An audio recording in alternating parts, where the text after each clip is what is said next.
সবাইরে সবাই দিবেন, গিফট করবেন। হ্যাঁ, যে আমি ফুলটা কিনছি আমার দেওয়ার মানুষটাই কিন্তু এই ভালোবাসার মানুষগুলোরে আমি একটা করে গিফট করে দিতেছি। 1 মিনিট কি করবি তুই? বৃষ্টি আপু, আপনি একটু কথা বলি। হ্যাঁ বলেন। আপনি কেমন আছেন? আলহামদুলিল্লাহ আরে ভালো। এটা লাগাই দে। আমি কিন্তু অনেক দূর থেকে আসছি আপনার সাথে দেখা করার জন্য। এমনি কি? আমি অনেক দূর থেকে আসছি আপনার সাথে দেখা করার জন্য। ও আচ্ছা। কারণ এই ফেসবুকে আমরা যারা কন্টেন্ট ক্রিয়েশন করি, কিছু কিছু মানুষ আছে খুবই খারাপ, যা তাদের নাম বলতে হয় না। আসলে মানুষ পরিচয় তার ব্যবহারে। আমি কেন আসলাম কথাটা বলি। আমি কিছু কিছু মানুষ আছে যা মানে ফেসবুকে খারাপ কথা বলা যাবে না, এটা ফেসবুকে কোনো লজিকে নাই।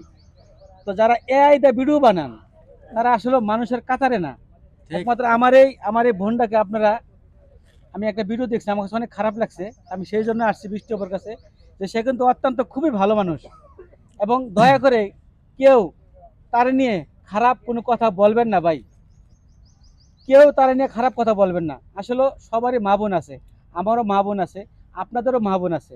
তাই দয়া করে কেউ খারাপ কোনো এডিট করবেন না, খারাপ কোনো এআই দিয়া কোনো কিছু করবেন না। কারণ দেখেন, সে ফুল বিক্রি করে, মানুষ কিন্তু দেহ ব্যবসাও করে, তারও কিন্তু সংসার চলে, কিন্তু সে কিন্তু ফুল বিক্রি করে। ভাই একটু মাথায় ঢুকাবেন আপনারা, সে অনেক পরিশ্রম করে, এবং তাকে নিয়ে আপনারা যারা খারাপ মন্তব্য করেন, যারা খারাপ ভিডিও বানান, আমি আপনাদেরকে হাত জোর করি ভাই, এইসব ভিডিও আপনারা বানাবেন না ভাই।